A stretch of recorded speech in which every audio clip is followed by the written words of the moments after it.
예수님 다시 살아나셨습니다. 믿으십니까? 무덤은 비어 있습니다. 믿으십니까? 살아계신 주님께서 우리 함께 계십니다. 믿으십니까? 아멘입니다. 그렇죠? 오늘 부활절 예배를 드리러 여러분들 이 시간에 이 자리에 나와 있습니다. 근데 부활절 예배를 준비하면서 저는 이런 생각을 한번 해봤습니다. 만일 지금 제가 쥐고 있는 이 성경책이 인류 역사상 가장 정교하게 꾸며진 가짜 시나리오이고 또 우리가 매주 고백하는 사도신경이 집단 최면의 주문에 불과하다면 과연 이 예배는 무슨 의미가 있을까? 만약 우리가 평생 바쳐 헌신하고 11조 드리고 아까운 주말 시간 내어 봉사한 그 모든 행위가 결국 아무것도 없는 허공향한 삽질이었다면 과연 여러분들은 어떻게 하시겠습니까? 미국의 저명한 무신론자인 리처드 더킨스는 이렇게 조롱합니다. 그리스도인들은 존재하지도 않는 천국이라는 사탕 발림에 속아 단 한 번뿐인 소중한 인생을 낭비하는 불쌍한 자들이다.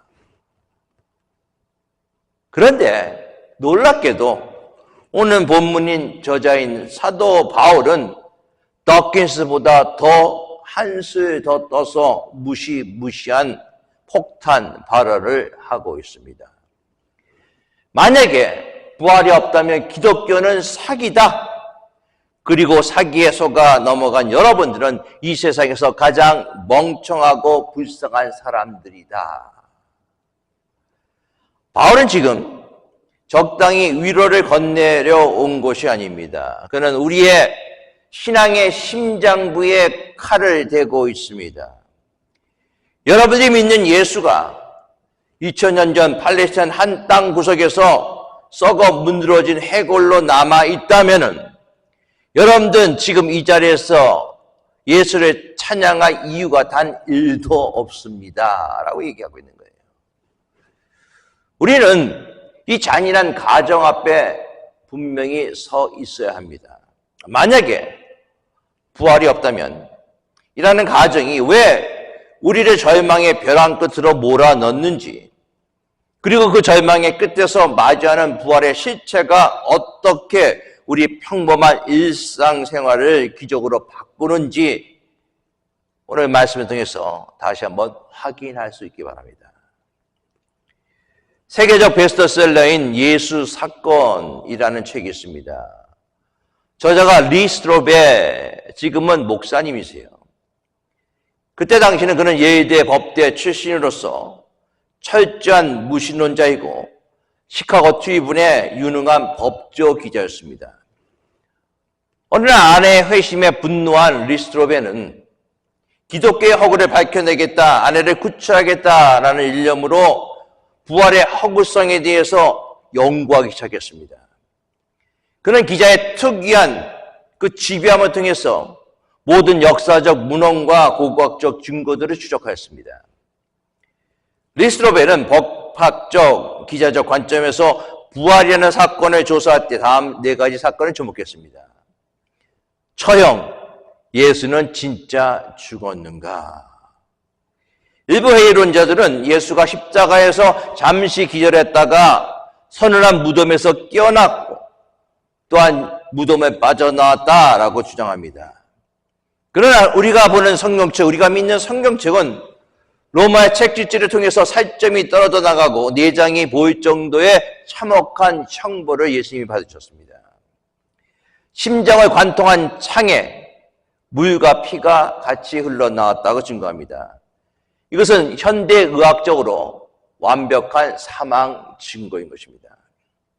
만약에 부활이 없다면 예수는 무덤에서 깨어나 그 상처를 입고 6주간 돌문을 열고 경비병을 들고 나올 수 있었을까? 그것이 더 불가능한 기적이다라는 결론을 지었습니다. 두 번째는 빈 무덤입니다. 과연 시체는 어디에 갔는가? 부활의 신앙이 시작된 것이 바로 예수가 처형된 예루살렘입니다. 만약에 예수님의 시체가 무덤에 계속 보관되어 있다면 부활을 증거하는 모든 사람들에게, 제자들에게 당시의 유대인들은 그 시체를 가져다가 예수의 시체가 여기 있다 보여주면 되는데 그렇게 하지 못하였습니다. 그리고 예수님이 부활했다라고 증거한 첫 번째 목격자가 여자였죠. 당시 사회에서 법적 증언권을 갖지 못했던 여성들이 무덤이 비었습니다, 예수님이 살아났습니다 라는 목격자로 성경은 기록하고 있어요. 그러나 만약에 그 사건을 예수님의 부활을 조작하려 했다면 여자의 증언이 아니라 신뢰받는 남성 지도자의 증언으로 바꿨을 것입니다. 세 번째 목격자입니다. 환각인가 실제인가? 성경은 부활하신 예수님이 한두 명도 아니고 500명에게 동시에 나타나셨다라고 얘기하고 있습니다. 모든 사람들이 너무나 사랑하는 사람을 사랑하면 헛것이 보인다라고 말하는 사람들도 있어요. 제자들도 그런 헛것이 보였을 것이다. 마음의 상태가 심리적으로 불안정한 상태였을 것이다라고 얘기합니다. 그러나 심리학적으로 집단 환각은 불가능하답니다. 각기 다른 장소에서 시간에 수많은 사람들이 동일한 예수님을 보고 만지고 음식을 먹었습니다. 그리고 리스로벨은 이 수많은 목격자에 일관된 증인이 법정에서 번복될 수 없는 강력한 증거임을 깨달았습니다. 네 번째로 제자들의 변화. 무엇이 겁장이 제자들을 순교자로 만들었는가? 가장 강력한 증거가 바로 제자들의 삶의 모습이었습니다. 예수님이 십자가에 못 박힐 때 죽음이 두려워서 도망갔던 제자들, 갑자기 목숨 걸고 부활을 전하기 시작했습니다. 사람은 거짓을 위해 죽을 수 있지만 그것이 거짓인 줄 알고 자기 목숨을 버리지 않는다라는 이야기가 있습니다. 만약에 제자들이 시체를 훔쳤다는 도덕설, 그리고 그 거짓말을 위해서 기꺼이 처형을 감당하기로 하였고 그것 때문에 그들의 삶이 변화되었다는 것은 도저히 이해할 수가 없다랍니다. 리스트로벨은 이러한 증거들 앞에서 더 이상 거부할 수 없었습니다. 2년여의 조사를 한 끝에 그는 이렇게 결론 내립니다. 부활이 거짓임을 증명하는 것보다 부활이 역사적인 사실을 믿는 것이 훨씬 더 적은 믿음을 필요로 한다. 결국 그는 부활하신 주님 앞에 무릎을 꿇을 수밖에 없고 예수님을 영접하고 후에는 목사가 되었습니다. 오늘은 기독교 신앙의 심장인 부활절입니다. 만약에 예수님의 무덤이 여전히 닫혀있고 예수님이 다시 살아나지 않으셨다면 오늘 우리가 이 자리에 모인 것만큼 허무한 일은 없을 것입니다. 사도 바울은 본문에서 기독교 신앙의 뿌리를 흔드는 아주 위험하고도 본질적인 가정을 던지고 있습니다. 만약에 그리스도의 부활이 사실이 아니라면 어떻게 되겠는가라는 질문입니다. 이 질문은요, 단순히 신학적인 논쟁이 아닙니다. 우리의 예배, 우리의 기도, 우리의 헌신, 우리의 삶, 우리의 영혼에 대한 소망, 이 모든 것이 걸려있는 가장 중요한 문제인 것입니다. 사도 바울은 부활이 없다라는 가정하에 세 가지 비극적인 결과를 제시합니다. 첫 번째로, 만약에 부활이 없다면 우리의 믿음과 전파하는 것이 모두 헛것이다 라고 얘기하고 있어요. 14절 말씀 봅니다. 그리스도께서 만일 다시 살아나지 못하셨으면 우리가 전파하는 것도 헛것이요 또한 너의 믿음도 헛것이며, 여기에서 헛것이라 해당하는 헬러 단어는 캐너스라는 단어를 사용하고 있습니다. 속이 텅 비어있는 내용물이 없는 상태를 의미합니다. 부활이 없다면 복음은 화려하게 포장된 빈 상자와 같다는 것이죠.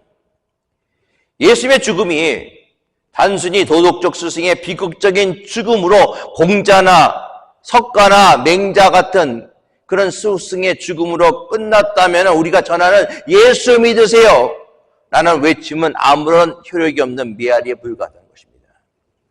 만약에 부활이 없다면 지난 2000년 동안 수많은 순교자가 피를 흘리며 증거했던 복음은 바로 세기의 사기극에 불과할 수밖에 없습니다.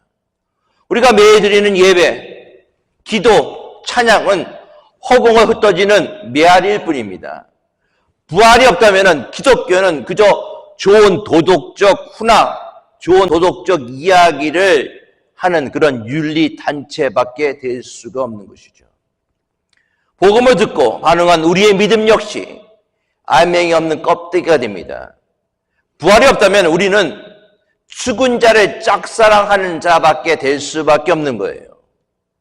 14절이 신앙의 공허함을 말했다면 15절은 신앙의 정직성을 이야기하고 있습니다. 15절 말씀 봅니다.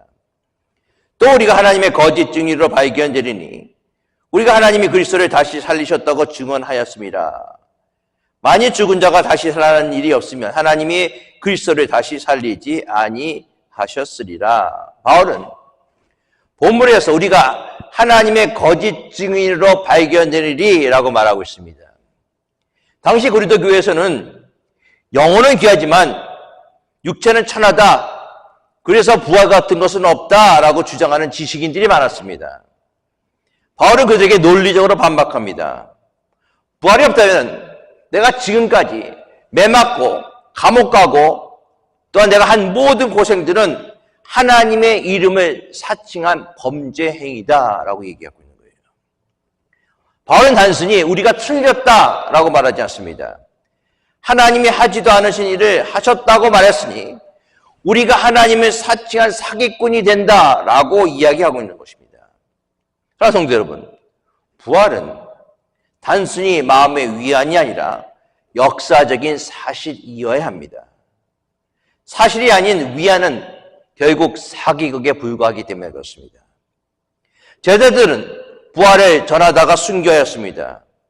부활이 거짓이라면 그들은 아무 가치 없는 거짓말을 위해서 욕을 먹고 목숨을 버린 가장 어리석은 자들이 될 수밖에 없는 것이죠. 만약에 부활이 없다면 십자가는 실패한 사형수의 비극으로 끝날 수밖에 없습니다. 그러나 하나님은 죽은 자 가운데서 예수를 살리심으로써 그가 하나님의 아들이신가, 우리의 죄가 사해졌음을 온 우주 앞에 선포하셨습니다. 그래서 바울은 하나님이 하지도 않으신 일을 했다고 말하는 거짓 증인이 되지 않기 위해서 오직 일어난 사실 그대로인 부활만을 전하고 있는 것입니다. 이 말씀은 오늘 우리에게 이런 질문을 던집니다. 여러분들은 부활의 증인입니까? 아니면 침묵하는 방관자입니까? 혹은 부활을 믿는다고 하면서도 삶은 부활이 없는 것처럼 사는 거짓 증인은 아니십니까? 한 예화가 있습니다. 어느 마을에 아주 경건해 보이는 신자가 살고 있었어요. 그는 성경을 항상 끼고 살았지만은 조금만 힘들어지면은 아이고 죽겠다는 것이 입에 그냥 튀어나와요. 혹시 여러분도 그렇지 않습니까? 몸이 아프면 죽겠다, 세상을 원망하고 자기의 상태를 원망하면서 그렇게 살아가고 있었습니다. 그를 지켜보는 이웃이 물었어요. 당신은 예수를 믿고 예수님이 죽음을 이기고 부활하셨다는 것을 믿으십니까? 네, 믿습니다. 그러니까 그분이 이렇게 또 대답합니다. 그렇다면 왜 당신은 작은 문제 앞에서 죽은 사람처럼 말마다 죽겠다 하면서 이야기를 하고 있습니까? 여러분, 이것이 오늘의 우리의 모습 아닙니까? 입술로는 부활을 노래하고 있지만은 삶의 때에는 부활이 없는 사람과 똑같이 두려워하고 똑같이 욕심내고 똑같이 절망하고 우리는 본의 아니게 하나님의 거짓 증인으로 발견될 수밖에 없다는 거예요. 사랑하는 성도 여러분, 바울은 부활의 확실성에 자기 인생 전부를 걸었습니다. 부활은요, 이론이 아닙니다. 부활은 내 삶의 결론이 되어야 합니다. 실패하셨습니까? 주님 다시 사셨기 때문에 우리도 다시 일어날 소망이 있음을 믿으시기 바라겠습니다. 죽음이 두려우십니까? 예수님께서 사망 권세를 깨뜨렸기 때문에 우리는 영원한 생명을 소유한 자이심을 믿으시기 바라겠습니다. 세상 사람들에게 여러분들 무엇을 보여주시겠습니까? 우리가 전할 최고의 복음은 예수님께서 살아나셨고 그분이 지금도 내 삶을 인도하고 계신다라는 것을 보여줄 수 있어야 되는 것입니다. 우리는 거짓 증인이 아닙니다. 우리는 살아계신 하나님의 참된 증인입니다. 이번 한 주간 사망을 이기신 주님의 승리가 여러분들의 가정 속에, 여러분들 일소 속에, 여러분들 학교 속에 실제화되기를 예수 그리스도의 이름으로 축원합니다. 16절 봅니다. 만일 죽은 자가 다시 살아난 일이 없으면 그리스도도 다시 살아나신 일이 없을 터요. 바울은 여기서 아주 냉철한 논리적 인과관계를 제시합니다. 사람은 죽으면 끝이다 라는 전제가 진리라면은 그 인류에 속한, 그 사람에게 속한 예수 그리스도도 다시 살아나셨을 리가 없다는 거예요. 왜? 예수님도 사람이셨기 때문에. 바울은 부활을 개별적인 기적이 아니라 하나님의 새로운 창조 질서로 봅니다. 그리스도의 부활과 성도의 부활을 뗄래야 뗄 수 없는 하나님의 유기체적 사건으로 묶어버린 거예요. 그래서 우리의 믿음은 예수님 한 분의 기적에만 끝나는 것이 아니에요. 예수님이 부활하셨다, 예수님이 다시 살아나셨다, 거기에서 끝나는 것이 아니라 예수님을 통해서 우리 모두가 부활하게 될 새로운 창조의 법칙을 믿어야 된다는 것을 강조하고 있습니다. 16절은 단순히 예수님이 살아나셨다라는 그 사실을 넘어서 예수 그리스도의 부활이 바로 여러분의 부활이라고 선언하고 있습니다. 16절은 우리에게 묻습니다. 당신은 눈앞의 죽음, 실제적인 죽음뿐만 아니라 눈앞의 죽음의 고난, 실패, 또 모든 소멸을 최종적인 것으로 봅니까? 아니면 그리스도와 연결된 부활의 사건으로 보고 있습니까? 부활은요, 예수 그리스도의 부활은 단독 사건이 아니에요. 한번 2000년 전에 일어났던 그 사건이 아니라 인류를 향한 하나님의 새로운 통치가 시작되었다라는 선포인 것입니다. 예수님이 살아나셨기 때문에 우리도 산다는 거예요. 이 강력한 연결고리가 있고 이것을 믿어야 돼요. 그래야지 부활의 능력이, 부활의 소망이 여러분의 삶 속에서 적용할 수 있다는 것이죠. 오늘 본문은 역설적으로 예수님이 다시 살아나셨기 때문에 모든 것이 가치가 있다라고 얘기하고 있습니다. 우리의 예배는 헛되지 않다. 왜? 부활하신 주님께서 지금 이 자리에 함께 계시기 때문에. 우리의 고난도 헛되지 않다. 왜? 부활하신 주님께서 우리와 함께 계시고 우리의 눈물을 닦아줄 날이 반드시 오기 때문에 우리의 전도도 헛되지 않다. 왜? 우리가 전하는 말은 철학이 아니라 사람의 말이 아니라 생명 그 자체이기 때문이다. 그것을 우리에게 얘기하고 있는 거예요. 그래서 부활이 중요한 것입니다. 또다시 사도 바울은 부활이 없다면 이라는 가정으로 말합니다. 17절, 18절 말씀 봅시다. 그리스도께서 다시 살아나는 일이 없으면 너희의 믿음도 헛되고 너희가 여전히 죄 가운데 있을 것이요. 또한 그리스도 안에서 잠자는 자도 망하였으니 두 번째로 부활이 없다면 우리가 여전히 죄인이라는 것입니다. 사도 바울은 앞선 14절에 헛것이라는 단어를 썼습니다. 14절과 17절 똑같이 사용하고 있어요. 그리스도께서 다시 살아나는 일이 없다면 너의 믿음도 헛되고 똑같이 헛되고 라는 단어를 사용했는데 14절의 단어는 캐노스라는 단어를 사용했다고 말씀드렸습니다. 그러나 17절 단어는 다른 것입니다. 마타이오스라는 단어를 사용하고 있어요. 한국말로는 헛것이다, 헛되다 라고 똑같이 번역하고 있습니다. 그러나 내용은 달라요. 앞에 헛되다라는 것은 텅 비어있다라는 뜻이고요. 17절에 헛되다는 것은 열매가 없다는 거예요. 결과가 없다는 것입니다. 이것은 단순히 비어있다는 것을 넘어서 어떤 목적을 향해 달려갔지만 아무런 결과도 얻지 못하였다. 이 말은 무엇인가? 만약 예수님이 죽음 속에 갇혀있다면, 예수님이 다시 살아나지 않으셨다면 우리를 죽음과 죄에서 건져낼 능력이 없다, 결과가 없다는 것을 얘기하고 있어요.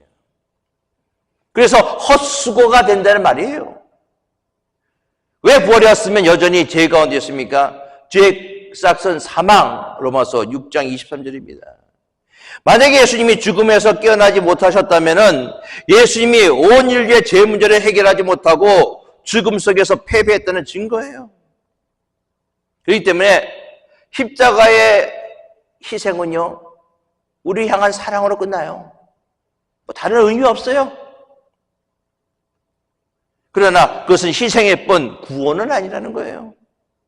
예수님이 다시 살아나셔서 죽음을 이기셨기 때문에 우리는 비로소 죄에서 해방될 수 있는 것입니다. 부활은 사망 권세를 깨뜨리신 하나님의 승리의 선언입니다. 부활이 없다면 우리는 죽음의 공포와 죄책감에서 단 한 걸음도 벗어날 수가 없어요. 바울이 너희가 여전히 죄 가운데 있을 것이다 라고 말한 이유는 부활을 믿는 우리는 더 이상 죄 가운데 있지 않는다라는 것을 얘기하고 있습니다. 그렇기 때문에 여러분들 정죄함에서 자유할 수 있기 바라겠습니다. 사탄은 끊임없이 너는 죄인이다 죄인이다 라고 속삭입니다. 그러나 부활하신 주님을 바라볼 수 있기 바라겠습니다. 주님이 살아나셨다는 것은 나의 죄값이 완부되었다라는 증거이십니다. 로마서 8장 1절과 2절 말씀 우리에게 이렇게 얘기합니다. 그러므로 이제 그리스도 예수 안에 있는 자에게는 결코 정죄함이 없나니 이는 그리스도 예수 안에서 생명의 성령의 법이 죄와 사망의 법에서 너희를 해방하였느니라. 아멘. 죽음을 두려워하지 마십시오. 죄의 마지막 권세는 죽음입니다. 주님이 부활로 그 권세를 깨뜨리셨기 때문에 성도에게 죽음은 끝이 아니라 영원한 생명으로 들어가는 문이 되었음을 믿으시기 바라겠습니다. 18절에 바울은요, 그리스도의 죽음을 멸절 끝이라고 부르지 않습니다. 그냥 잠자는 거이라고 얘기하고 있어요. 잠잔다는 것은 반드시 깨어난다는 거예요. 이것은 부활의 전제를 한 용어입니다. 하지만 부활이 없다면 이 아름다운 잠은 영원한 파멸이 될 것입니다. 여기서 망한다는 것은 단순히 사업이 망하거나 아니면 실패하는 수준이 아니라 존재 자체가 망해버린다는 뜻이에요. 하나님과 영원히 격리된다는 뜻입니다. 여러분들 예수님의 부활이 없다면 스데반의 순교도 수많은 믿음의 선조들이 사자굴에서 죽어왔던 그 신앙도 어리석은 죽음이자 헛된 낭비일 수밖에 없습니다. 그러나 바울이 이 구절을 쓴 진짜 목적은 우리는 결코 망하지 않았다는 거예요. 역설적인 것을 선포하고 있습니다. 그리스도가 살아나셨기 때문에 그리스도 안에서 죽은 자들도 결코 망한 자가 아니라 잠든 자고 주님께서 다시 오실 때 그들도 반드시 깨어나 영광의 주인공들이라고 얘기하고 있어요. 그래서 하나님 안에서 죽은 자는 복되도다라고 얘기하고 있는 거예요. 우리는 장례식에서 슬피웁니다. 이별이 아프기 때문에 그래요. 그러나 그리스도의 눈물에는 세상 사람들의 눈물과 다른 소망의 빛이 섞여져 있습니다. 부활은 우리를 사랑하는 믿음의 사람들과 다시 만날 것을 보장하고 있어요.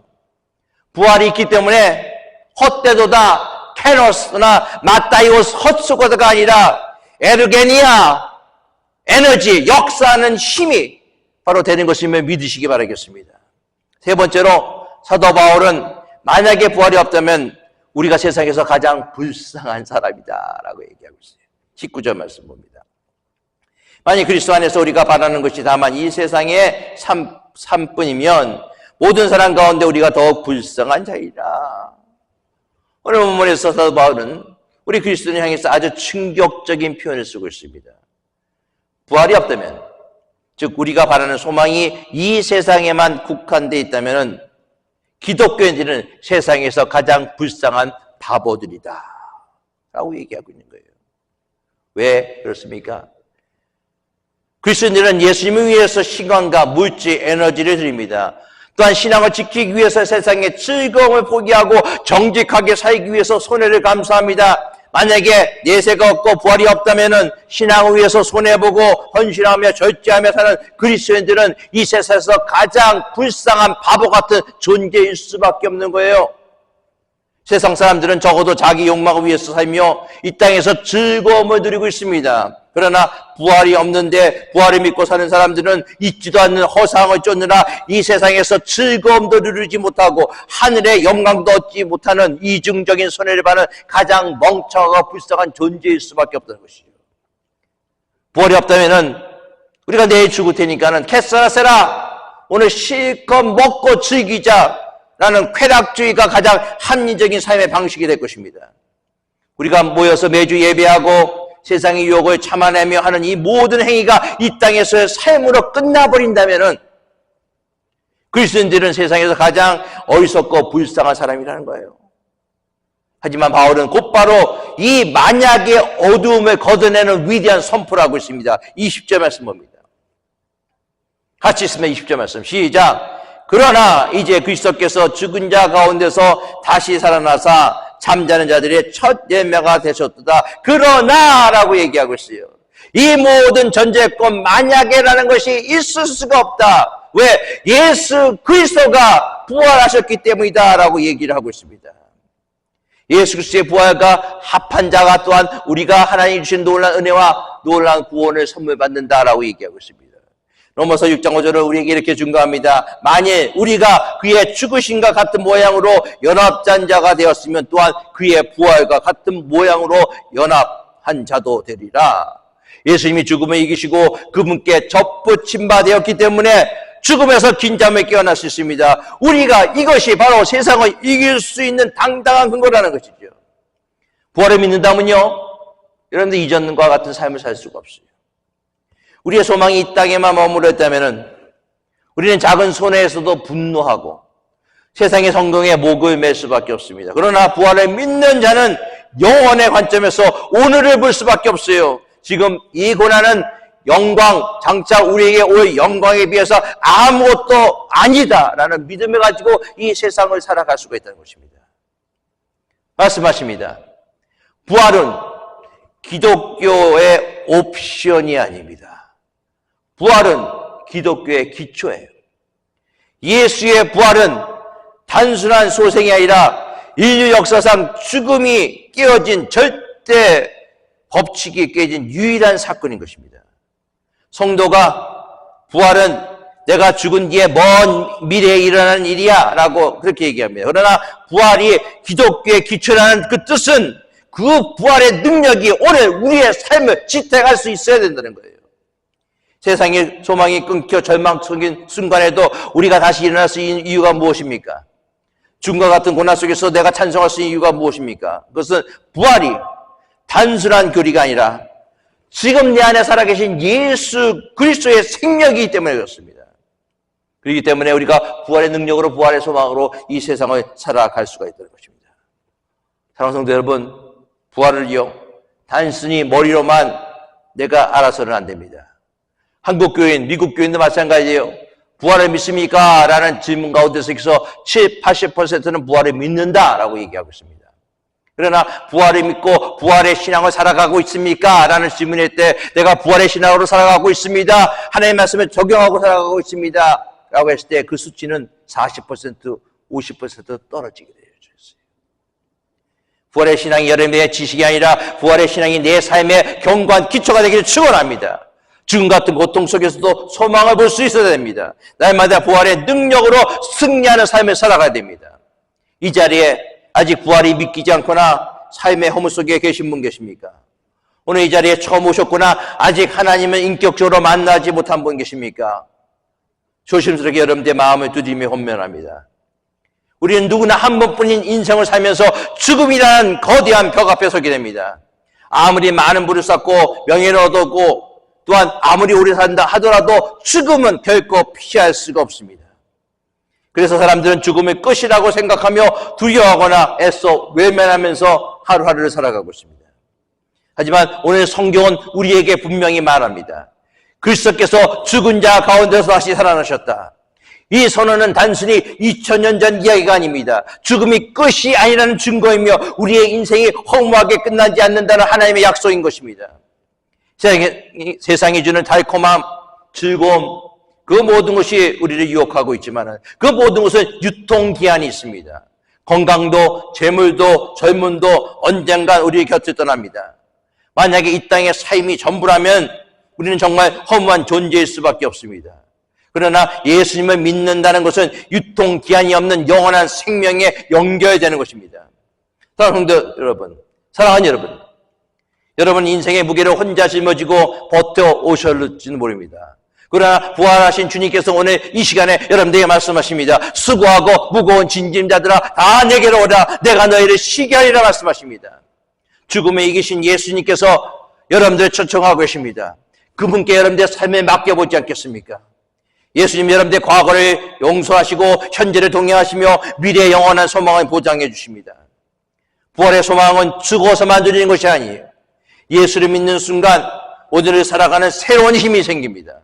죽음의 공포가 사라진 자리에 평안이 다가올 것입니다. 허무가 있던 자리에 삶의 목적이 있을 것입니다. 이 놀라운 부활의 잔치에 여러분들을 초대합니다. 거창한 준비하실 일이 전혀 없어요. 그저 주님, 저는 그 부활의 소망을 갖고 싶습니다. 저를 받아주십시오. 진실한 고백 하나면 충분합니다. 이 복된 소망의 길을 우리 함께 걸어가지 않으시겠습니까?